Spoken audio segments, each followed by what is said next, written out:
Hi all welcome back. ഇന്നത്തേത് ഭയങ്കര variety ആയിട്ടുള്ള ഒരു ഈവനിങ് സ്നാക്കിൻ്റെ റെസിപ്പിയാണായിട്ട് ചില്ലി ചിക്കൻ ബ്രെഡ് പോക്കറ്റ്. നമുക്ക് വീട്ടിൽ ഗസ്റ്റൊക്കെ വരുന്ന സമയത്താണേലും അല്ലെങ്കിൽ വൈകുന്നേരം ചായയുടെ കൂടെയൊക്കെ എന്തെങ്കിലും വെറൈറ്റി ആയിട്ട് കഴിക്കണം തോന്നുന്ന സമയത്ത് ഉണ്ടാക്കാൻ പറ്റിയിട്ടുള്ള ഒരു കിട്ടിലൻ ഐറ്റം തന്നെയാണ് കേട്ടോ. അപ്പോൾ നമുക്ക് പെട്ടെന്ന് തന്നെ വീട്ടിലേക്ക് പോയാലോ. വീട്ടിലേക്ക് പോകുന്നതിന് മുന്നേ ആയിട്ട് നിങ്ങൾക്ക് ഈ ചാനൽ ഇഷ്ടപ്പെടുന്നുണ്ട് എന്നുണ്ടെങ്കിൽ പ്ലീസ് സബ്സ്ക്രൈബ് ചെയ്ത് സപ്പോർട്ട് ചെയ്യണേ. അപ്പോൾ ആദ്യം തന്നെ ഈ ഒരു സ്നാക്കിലേക്ക് ഞാൻ ഏകദേശം ഒരു 350 ഗ്രാമോളം ചിക്കൻ നല്ലപോലെ ക്ലീൻ ചെയ്ത് വെള്ളമൊക്കെ നന്നായിട്ട് ഊറ്റിയെടുത്തിട്ടുണ്ട്. അപ്പോൾ തീരെ ചെറുതായിട്ട് അങ്ങനെ കട്ട് ചെയ്യേണ്ട കേട്ടോ, കുറച്ചൊരു കടിക്കാൻ കിട്ടുന്ന ഭാഗത്തിന് തന്നെ കട്ട് ചെയ്തെടുക്കുക. ബോൺലെസ് ചിക്കനാണ് എടുത്തിട്ടുള്ളത്. ഇനിയിപ്പോൾ ഇതിലേക്കുള്ള പൊടികൾ ചേർത്ത് കൊടുക്കാം. ആദ്യം തന്നെ 1/4 ടീസ്പൂൺ മഞ്ഞൾപ്പൊടി ഇട്ട് കൊടുക്കുന്നുണ്ട്. പിന്നെ 2 ടീസ്പൂൺ മുളക് പൊടിയാണ്, കാശ്മീരി ചില്ലി പൗഡർ എടുത്തിട്ടുള്ളത്. എരിവുള്ളതാണെങ്കിലും കുഴപ്പമൊന്നുമില്ല കേട്ടോ. പിന്നെ 1/2 ടീസ്പൂൺ മല്ലിപ്പൊടി ചേർക്കുന്നുണ്ട്. 1/4 ടീസ്പൂൺ ചെറിയ ജീരകത്തിൻ്റെ പൊടി, അതായത് ക്യുമിൻ സീഡ് പൗഡറാണ്. പിന്നെ ഒരു 1/4 ടീസ്പൂൺ ഗരം മസാല പൊടിയും 1/2 ടീസ്പൂൺ കുരുമുളക് പൊടിയും 1/2 ടേബിൾ സ്പൂൺ ഇഞ്ചി വെളുത്തുള്ളി ചതച്ചത്, രണ്ടും കൂടി 1/2 ടേബിൾ സ്പൂൺ ആണ് കേട്ടോ എടുത്തിട്ടുള്ളത്. പിന്നെ 1 ടീസ്പൂൺ വിനീഗർ എടുത്തിട്ടുണ്ട്. അതിന് പകരം ചെറുനാരങ്ങ നീരാലും പുളിക്ക് ആവശ്യമായിട്ടുള്ള എന്താണോ ഇഷ്ടമുള്ളത് എടുക്കുക കേട്ടോ. പിന്നെ പാകത്തിനുള്ള ഉപ്പ് ചേർത്ത് കൊടുക്കുന്നുണ്ട്. അതുപോലെ തന്നെ ഒരു 1/4 കപ്പിൻ്റെ അടുത്തായിട്ട് തൈരും കൂടി ചേർക്കുന്നുണ്ട്.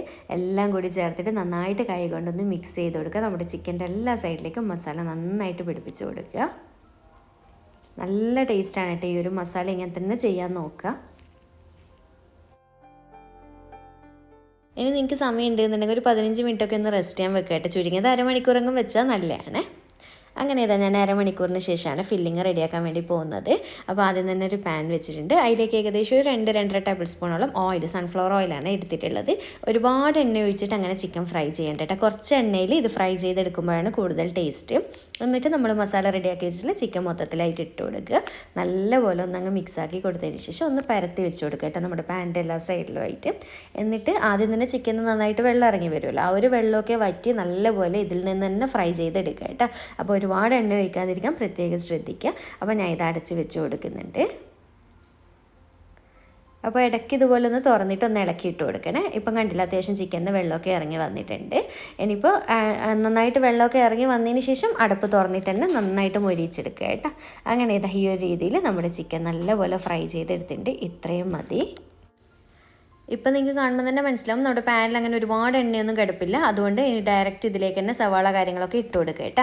അപ്പോൾ ആദ്യം തന്നെ ഒരു മീഡിയം വലുപ്പമുള്ള സവാളയും പിന്നെ ഒരു മീഡിയം വലുപ്പമുള്ള ക്യാപ്സിക്കം, ഇതുപോലെ ഓവർ ചെറുതായിട്ടല്ല കേട്ടോ, നമ്മൾ ചില്ലി ചിക്കനിലൊക്കെ കട്ട് ചെയ്യില്ല, ആ ഒരു രീതിയിലൊന്ന് കട്ട് ചെയ്ത് ഇട്ട് കൊടുക്കുന്നുണ്ട്. പിന്നെ ഒരു 2 പച്ചമുളക് ഇതുപോലെ കട്ട് ചെയ്ത് ഇട്ട് കൊടുക്കുന്നുണ്ട്. പച്ചമുളക് ഒട്ടും തന്നെ നിർബന്ധമില്ല.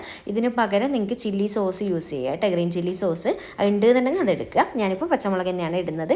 എല്ലാം കൂടി ചേർത്തിട്ട് ഒരു മീഡിയം ഫ്ലെയിമിൽ ഇട്ടിട്ട് ഒന്നങ്ങ് വഴച്ചെടുക്കുക. ഒരുപാട് അങ്ങനെ സവാളയും ക്യാപ്സിക്കം ഒന്നും വഴറ്റാൻ പാടില്ല. ചെറുതായിട്ട് കടിക്കാൻ കിട്ടുന്ന രീതിയിൽ ചെറിയൊരു പച്ച ടേസ്റ്റ് ഒന്ന് മാറിക്കിട്ടാൽ മാത്രം മതി കേട്ടോ. അപ്പോൾ ഇതാ ഇതുപോലെ ഒന്ന് മിക്സാക്കി കൊടുക്കുക. അങ്ങനെ ഇത് നമ്മുടെ സവാളയും ക്യാപ്സിക്കം ഒന്നങ്ങ് വാടി വന്നിട്ടുണ്ട്. ഇനിയിപ്പോൾ ഈ ഒരു സമയത്ത് ഇതിലേക്ക് ഫ്ലെയിം അവിടെ കുറച്ച് വെച്ചിട്ട് 2-2.5 ടേബിൾ സ്പൂൺ ടൊമാറ്റോ കെച്ചപ്പ് ചേർത്ത് കൊടുക്കുന്നുണ്ട്. നിങ്ങളുടെ ടേസ്റ്റിനനുസരിച്ച് മാറ്റം വരുത്താം കേട്ടോ അളവിൽ. പിന്നെ 1 ടേബിൾ സ്പൂൺ സോയ സോസും കൂടി ചേർത്ത് കൊടുക്കുന്നത്. സോയ സോസ് ഒരുപാട് കൂടണ്ട കേട്ടോ. അപ്പോൾ ഇത് രണ്ടും കൂടി ചേർത്തിട്ട് നന്നായിട്ട് അങ്ങ് മിക്സാക്കി കൊടുക്കുക. പിന്നെ ഈ ഒരു ടൈമിൽ ഉപ്പ് ചെക്ക് ചെയ്തിട്ട് ഇട്ട് കൊടുക്കണം, കാരണം സോയ സോസിൽ അത്യാവശ്യം ഉപ്പുണ്ടാവും. അപ്പോൾ കറക്റ്റായിട്ട് കിട്ടിക്കോളും കേട്ടോ. അതുകൊണ്ട് ഞാനിനി എക്സ്ട്രാ ഉപ്പൊന്നും ഇടുന്നില്ല. അപ്പോൾ എല്ലാം കൂടി ചേർത്ത് നന്നായിട്ട് അങ്ങ് മിക്സാക്കിയതിന് ശേഷം ഉടനെ തന്നെ ഫ്ലെയിം ഓഫ് ചെയ്ത് കൊടുക്കുക കേട്ടോ. നമ്മുടെ ഫില്ലിങ് റെഡി ആയിട്ടുണ്ട്. നല്ല ടേസ്റ്റാണ് കേട്ടോ ഈ ഒരു ഫില്ലിങ് കഴിക്കാൻ വേണ്ടിയിട്ട്. ഇനിയിപ്പോൾ നമുക്ക് ബ്രെഡ് പോക്കറ്റ് റെഡിയാക്കണം. അതിനായിട്ട് തന്നെ ബ്രെഡ് സ്ലൈസസ് എടുത്തിട്ടുണ്ട്. അപ്പോൾ പ്രത്യേകം ശ്രദ്ധിക്കുക, എടുക്കുന്ന സമയത്ത് നമ്മുടെ ബ്രെഡിൻ്റെ എല്ലാ സൈഡും ഒരേ അളവുള്ളത് കിട്ടുകയാണെങ്കിൽ മാക്സിമം അതന്നെ എടുക്കാൻ നോക്കുക കേട്ടോ. അപ്പോൾ ഒരുപാട് അങ്ങനെ ബ്രെഡ് വേസ്റ്റായി പോവുകയൊന്നുമില്ല. അപ്പോൾ ഇനിയിപ്പോൾ നമുക്കിതൊന്ന് കട്ട് ചെയ്തെടുക്കാം. അപ്പോൾ ഞാനിതുപോലെ ഒരു ബോട്ടിലിൻ്റെ അടപ്പാണ് കേട്ടോ എടുത്തിട്ടുള്ളത്. ഇതുപോലത്തെ അടപ്പോ അല്ലെങ്കിൽ എന്തായാലും ബോട്ടിലോ എന്തായാലും കുഴപ്പമില്ല, നമുക്ക് റൗണ്ടിലൊന്ന് കട്ട് ചെയ്തെടുക്കണം എന്നുള്ളൂ. അല്ലെങ്കിൽ കട്ട് ചെയ്യാതെ നിങ്ങൾക്ക് മുഴുവനായിട്ട് അങ്ങനെ ചെയ്യേണ്ടെങ്കിൽ ഇങ്ങനെയും ചെയ്യാം കേട്ടോ, കുഴപ്പമൊന്നുമില്ല. അപ്പോൾ ഇത് വെച്ചിട്ട് 2 ബ്രെഡ് ഒന്നിച്ച് ഇതുപോലെ ലെവൽ ചെയ്ത് വെച്ചിട്ട് നല്ലപോലെ അടപ്പ് കൊണ്ട് പ്രസ് ചെയ്ത് അവിടെ പിടിക്കുക കേട്ടോ. എന്നിട്ട് സൈഡൊക്കെ പതുക്കെ ഇതുപോലെ കട്ട് ചെയ്തെടുക്കുക. നല്ലപോലെ ടൈറ്റിൽ പ്രസ് ചെയ്ത് വെച്ച് കഴിഞ്ഞാൽ അവിടെ നന്നായിട്ട് ഒട്ടിക്കിട്ടിക്കൊള്ളും കേട്ടോ. പിന്നെ നമുക്ക് സെപ്പറേറ്റ് ഒട്ടിക്കേണ്ട ആവശ്യം അങ്ങനെയൊന്നുമില്ല. അപ്പോൾ ഇത്രയേ ഉള്ളൂ. നല്ല ഭംഗിയില്ല, ഈ ഒരു രീതിയിൽ തന്നെ കിട്ടും കേട്ടോ, ഒരു പ്രശ്നവും ഇല്ല. പിന്നെ ബ്രെഡ് ചിലത് പൊടിഞ്ഞു പോവുകയാണെങ്കിൽ അങ്ങനെ റെഡി ആയിട്ട് കിട്ടില്ല. അങ്ങനെയാണെങ്കിൽ നിങ്ങൾ ഇങ്ങനെ കട്ട് ചെയ്ത് ചെയ്യണമെന്നില്ല, മുഴുവനായിട്ട് സ്ലൈസ് ബ്രെഡ് തന്നെ ഒന്നിച്ച് ഫ്രൈ ചെയ്തെടുത്താലും മതി കേട്ടോ, കുഴപ്പമൊന്നുമില്ല. അടുത്ത ഈ ഒരു ബൗളിലേക്ക് ഇതാ 2 മുട്ട പൊട്ടിച്ച് ഒഴിച്ച് കൊടുത്തിട്ടുണ്ട്. എൻ്റെ ഇതിപ്പോൾ അത്യാവശ്യം നല്ല വലുപ്പമുള്ള സൈസ് 2 മുട്ടയാണ് എടുത്തിട്ടുള്ളത്. പിന്നെ ഇതിലേക്ക് 1 ടേബിൾ സ്പൂൺ കോൺഫ്ലോറും കൂടി ചേർക്കുന്നുണ്ട്. കോൺഫ്ലോർ ഇഷ്ടമില്ല എന്നുണ്ടെങ്കിൽ സ്കിപ്പ് ചെയ്യട്ടെ, കുഴപ്പമൊന്നുമില്ല. പക്ഷേ ഇതും കൂടി ഉണ്ടെങ്കിൽ നമ്മുടെ ബ്രെഡ് പോക്കറ്റിൻ്റെ ബ്രെഡ് നല്ല ക്രിസ്പി ആയിട്ട് ഇരിക്കും കേട്ടോ. എന്നിട്ട് രണ്ടും കൂടി നന്നായിട്ട് അങ്ങ് മിക്സ് ആക്കി കൊടുക്കുക. അപ്പോൾ ഞാൻ ഇതുപോലെ മിക്സ് ആവാനിട്ട് ഒന്ന് മിക്സിയുടെ ജാറിൽ നല്ലപോലെ ഒന്ന് അടിച്ചെടുത്ത് കൊണ്ടുവന്നിട്ട് ഇതിലേക്ക് തന്നെ ഒഴിച്ച് കൊടുത്തിട്ടുണ്ട് കേട്ടോ. അപ്പോൾ നന്നായിട്ട് അങ്ങ് മിക്സ് ആയിക്കോളും. അപ്പോൾ നമ്മൾ നേരത്തെ ബ്രെഡ് കട്ട് ചെയ്യുന്ന സമയത്തുള്ള ആ ഒരു എന്താ പറയുക സൈഡൊക്കെ ഇല്ലേ, അത് ഞാൻ ഇതുപോലെ മിക്സിയിലൊന്ന് പൊടിച്ചെടുത്തിട്ട് തന്നെയാണ് കേട്ടോ ബ്രെഡ് ക്രംസ് ആക്കിയിട്ടുള്ളത്. അതുകൊണ്ട് തന്നെ ഒട്ടും തന്നെ വേസ്റ്റ് ആവാതെ നിങ്ങൾക്ക് എടുക്കാം. അപ്പോൾ കുറച്ച് ഏകദേശം ഒരു 4-5 ബ്രെഡ് പോക്കറ്റിനുള്ള ബ്രെഡാണ് കട്ട് ചെയ്ത് വെച്ചിട്ടുള്ളത്. കാരണം നമുക്കിനി വേണമെന്നുണ്ടെങ്കിൽ കട്ട് ചെയ്യാം. നമ്മുടെ ഫില്ലിങ് എത്രത്തോളം ഉണ്ടോ അതിനനുസരിച്ച് റെഡിയാക്കി എടുത്താൽ മതി കേട്ടോ. എന്നിട്ട് ഓരോ ബ്രെഡ് എടുക്കുക, ഇതുപോലെ മുട്ടയുടെ മിക്സിൽ ആദ്യം തന്നെ ഒന്ന് നന്നായിട്ട് ഡിപ്പ് ചെയ്തെടുക്കുക. അതിനുശേഷം നമ്മുടെ ബ്രെഡ് ക്രംസിൽ നല്ലപോലെ ഒന്ന് കോട്ട് ചെയ്തെടുക്കുക കേട്ടോ. എന്നിട്ട് നോർമൽ ഫ്രൈ ചെയ്തെടുക്കുക. ഭയങ്കര സിമ്പിളാണ് പരിപാടി. ഫില്ലിംഗ് ഒക്കെ സിമ്പിളല്ല, ഒരുപാട് സമയം മെനക്കെട്ടുള്ള ഫില്ലിങ്ങും കാര്യങ്ങളൊന്നും ഇല്ലല്ലോ. അപ്പോൾ ഇതുപോലെ നന്നായിട്ട് കോട്ട് ചെയ്തെടുത്തിട്ടുണ്ട്. ഇനിയിപ്പോൾ ചൂടായി കിടക്കുന്ന എണ്ണയിലേക്ക് ഇട്ടിട്ട് നല്ലപോലെ തിരിച്ചും മറിച്ചും ഇട്ടിട്ട് ഒരു മീഡിയം ടു ഹൈ ഫ്ലെയിമിൽ വെച്ചിട്ട് ഫ്രൈ ചെയ്തെടുക്കുക കേട്ടോ. ഒരുപാട് ഫ്ലെയിം കുറച്ച് വെക്കരുത്, അപ്പോൾ എണ്ണ ഭയങ്കരമായിട്ട് കുടിക്കും.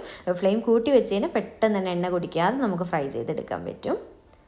അങ്ങനെ ഇടയ്ക്കിടെ തിരിച്ചും മറിച്ചൊക്കെ ഇട്ടിട്ട് ഈ ഒരു കളറാകുന്ന സമയത്ത് എണ്ണയിൽ നിന്ന് കോരിയെടുക്കുക കേട്ടോ. ഒരുപാട് അങ്ങനെ ഭയങ്കര ഡാർക്ക് കളറാവുന്നതിന് വേണ്ടി നിൽക്കേണ്ട, ഇത്രയേ ഉള്ളൂ. ഇനി ബാക്കിയുള്ളത് മൊത്തത്തിൽ ഞാൻ ഇതുപോലെ ഫ്രൈ ചെയ്തെടുക്കട്ടെ.